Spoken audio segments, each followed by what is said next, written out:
I wanted to say a couple of things before the video. First of all, thank you so much to Scott and Katie for allowing me to come out to their ranch.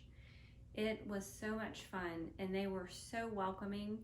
And my biggest regret is not running the video the entire time, because every time I would take a break, something educational would come out of their mouths and I would miss it. I broke this up into 3 sections. It's 3 different videos. Most people don't want to sit down and watch a video for that long, but the information is so valuable. So I just broke it up into 3 different videos that I'm going to release at 3 different times, but we're going to start with the importance and the value of the grass-fed, grass-finished. I hope you enjoy. Is that the hydroponic? That's the fodder. He has grown that himself In 6 days. I'm gonna Yeah, feed a look bowl at these guys. They're all coming for it. because they know the good stuff. The health from the inside shows on the outside. Yes. Same with people. What you put in is what you get out. Scott, will you share with us, tell us why grass finished? You can have a cow on grass, and when you switch that over for the last 6 weeks to grain, what's going on? Well, the finishing is, like you said, refers to like the last 6 months of its time. And when you switch it from a grass to a grain, you change the nutrition of the animal. You change their fat makeup, you change the meat's nutritional content, change the cholesterol, the omega-3s. It just starts to convert the animal to more of a commercial cow versus what we're looking for in the grass-fed, grass-finished. It has to be all the way through processing where you change the makeup of the animal completely. Even in the last 45 days, it all matters until it's hanging in the cooler. So that's why we were part of the American Grass-Fed Association, and they have 4 criteria, which even before we became certified producers through that association, we already adhere to. So with that certification, the animals are born and raised in the United States. The born part and the raised part is very important. So with our ranch, our animals are born and raised on our ranch. The second criteria is that they have to freely roam. So our cows are never in confinement. So up until the day we're taking them to the processor, they're always freely roaming our thousands of acres. Number 3 is they just need to eat grass. Even they can eat leaves, from the trees, but they cannot eat any of the corn or the grain. That's what really bad for the animals. They cannot process it. That's what turns into bad fat, and that's why beef can have bad rep. But with our beef, because it's grass-fed, grass-finished, the animals can process everything. So our beef is very lean and healthy. We have a lot of customers who have cancer, celiac, autoimmune disorders, and they can enjoy beef because it's very healthy for them. And then number 4 is no antibiotics and no hormones. Our cows really don't get sick.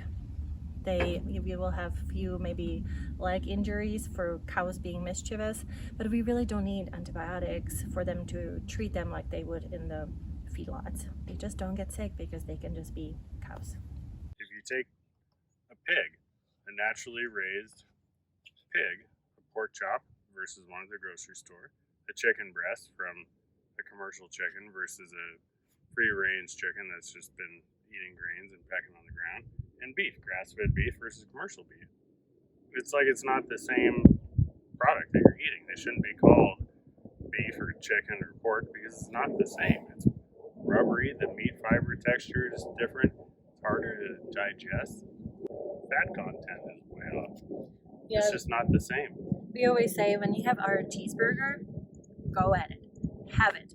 You will eat it and you will feel great after you're done eating. You're like, wow, this was really tasty. You will not get the I need to high. go sit on the couch for an hour. Exactly. and You're like, digest I'm ready this. to tackle, the rest of the afternoon if you had our cheeseburger for lunch, because it's really healthy for you. It's very lean. And actually, when you put it on the grill, it will not shrink. It will stay almost the same size. Now, do you tell your customers to let the meat sit out for about 30 minutes before you fix it? Yes. And why is that? So we can bring it to the temperature. So with grass-fed, grass-finished beef, want to cook it low and slow. So if you defrost it, overnight in the fridge, and you don't set out the steak for 30 minutes, you will shock it, and then it becomes really tough. So sometimes, people say, well, grass-fed, grass-finished, it's tough. It's No. not tough. It's not tough. If you cook it low and slow, it's fork tender. The same thing with our roast, and the same thing with our ground beef. People think it's tougher because they're used to commercial beef or restaurants that cook it at 500, 600, 800 degrees so they can get it out really quick, and it has all the fat in it to keep it moist and to absorb that heat, versus grass-fed beef is a lot leaner. If you put it on that kind of heat, it will just start to dry out and toughen. So if you cook it properly, it's every bit as tender, juicy, and delicious as any steak you can get anywhere else. So we share a lot of recipes and techniques with our customers. So when you pick up a share or just a box of ground beef, we will give you cooking tips, and then our website has a lot of recipes on how to cook that we have tried, and they're delicious. It's what we eat, Yeah. not just because we have it. We started selling it because that's what we ate and other people wanted it. Yeah. I think it's important to me that when our customers buy a whole cow, quarter cow, half a cow, they're using all the cuts the animal produces. Nothing goes to waste. I want to take the time to thank you both, Scott and Katie, for allowing me to come out to your beautiful farm and for educating us on why grass-fed, grass-finished is the way to go. Thank you for coming too. so much. And you guys have a great day. Yeah, if they get too content, then we have too many owls. Cute little wild kitty. Owls? Mm-hmm. And they come get the kitties? Oh, Coyotes. the circle of life. Eagles. Whew, it's rough. It's a rough world out here, I got to say.